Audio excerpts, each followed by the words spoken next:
Doni, ayo maju ke depan kelas, bacakan puisi yang kamu tulis, kata Bunita, gurunya. Doni menunduk.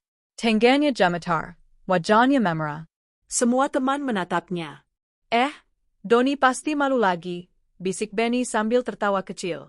Doni benar-benar ingin bicara, tapi suaranya tak mau keluar. Akhirnya ia hanya diam di tempat.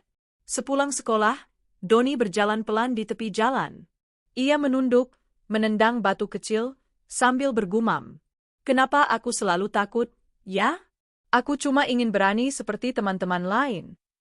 Tiba-tiba, hujan turun deras.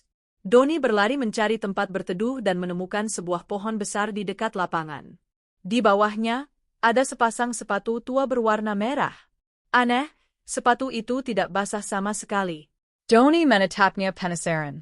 Pasti milik seseorang, pikirnya. Tapi tiba-tiba sepatu itu bergetar pelan dan terdengar suara kecil. Hai, kenapa murung begitu? Doni melompat kaget. Siapa yang bicara? Aku, sepatu di depanmu. Namanya Kibo. Dan sepertinya kamu butuh langkah baru. Doni terdiam. Sepatu bisa bicara? Apa dia sedang bermimpi? Kalau kamu mau, pakailah aku, kata Kibo dengan suara lembut. Tapi hati-hati, setiap langkahmu akan membawamu ke tempat yang menantang. Doni ragu, tapi entah kenapa hatinya ingin mencoba. Ia pun mengenakan sepatu itu. Begitu ia zras, simbol lari cahaya merah keemasan menyelimuti tubuhnya. Saat membuka mata, Doni sudah tidak lagi di dekat lapangan. Ia berada di tempat asing, padang rumput luas dengan langit berwarna oranye dan bayangan besar menari-nari di kejauhan. Selamat datang di lembah ketakutan, kata Kibo. Disinilah semua rasa takut manusia tinggal. Kalau kamu bisa menaklukkan mereka, kamu akan menemukan keberanianmu. Doni menilon luda. Menaklukkan rasa takut? Kibo menggengak. Jangan khawatir. Aku akan berjalan bersamamu. Mereka pun memulai langkah pertama. Di kejauhan, seekor burung besar melintas di langit. Tapi saat melihatnya, Doni justru memeluk Kibo erat-erat. Aku takut burung besar. Kibo terkekeh. Tak apa, Doni. Keberanian bukan berarti tak takut. Keberanian berarti tetap melangkah meski takut. Langit lembah ketakutan mulai gelap. Dari tanah muncul sosok tinggi berwarna hitam dengan mata merah menyala. Aku bayangan takut, suaranya bergema. Setiap langkahmu adalah ketakutan baru. Doni gemetar, ingin berlari. Tapi Kibo menegur. Kalau kamu lari, bayanganmu makin besar. Kalau kamu hadapi, ia mengecil. Doni menatap bayangan itu dengan napas tersengal. Ia menutup mata dan berkata pelan.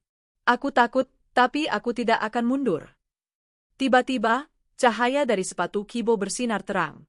Bayangan besar itu mengecil, hingga berubah menjadi titik kecil dan lenyap di udara.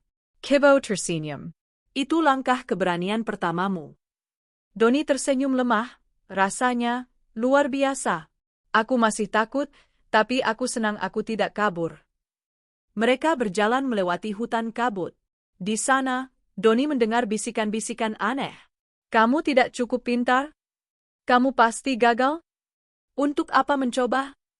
Doni memegangi kepalanya. Kibo. Suara-suara ini membuatku ingin menyerah. Kibo berkata tegas, itulah musuh terakhir kita, rasa ragu-ragu. Ia menyembunyikan keberanianmu di balik keraguan. Doni menutup telinganya, tapi suara itu makin keras. Ia berlutut, hampir menangis. Lalu ia ingat kata-kata Bunita di sekolah. Berani bukan soal menang, tapi soal mau mencoba. Doni berdiri, menatap ke depan, dan berteriak. Aku mungkin gagal, tapi aku akan tetap mencoba. Sepatu Kibo bersinar begitu terang hingga kabut menghilang. Sosok rasa ragu-ragu pun hancur menjadi percikan cahaya. Lihat, Doni, kata Kibo, keberanianmu telah tumbuh. Lembah ketakutan berubah cerah. Langit oranye berganti biru, angin berhembus lembut. Kibo menatap Doni dengan bangga. Kamu sudah menaklukkan ketakutanmu. Kini waktunya kembali. Cahaya keemasan melingkari Doni lagi. Ia menutup mata, dan saat membukanya, ia sudah kembali di bawah pohon besar. Hujan telah berhenti.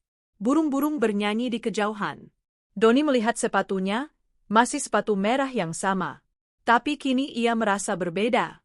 Ia berjalan pulang dengan langkah tegap. Keesokan harinya, di sekolah, Bu Nita kembali berkata, "Doni, mau coba baca puisimu di depan kelas?" Doni menarik napas dalam-dalam, tersenyum, dan melangkah ke depan. Suaranya bergetar di awal, tapi perlahan mengalir dengan lancar.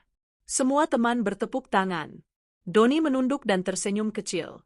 Ia tahu, sepatu Kibo mungkin sudah tak bersinar lagi, tapi keberanian itu kini ada di dalam dirinya sendiri.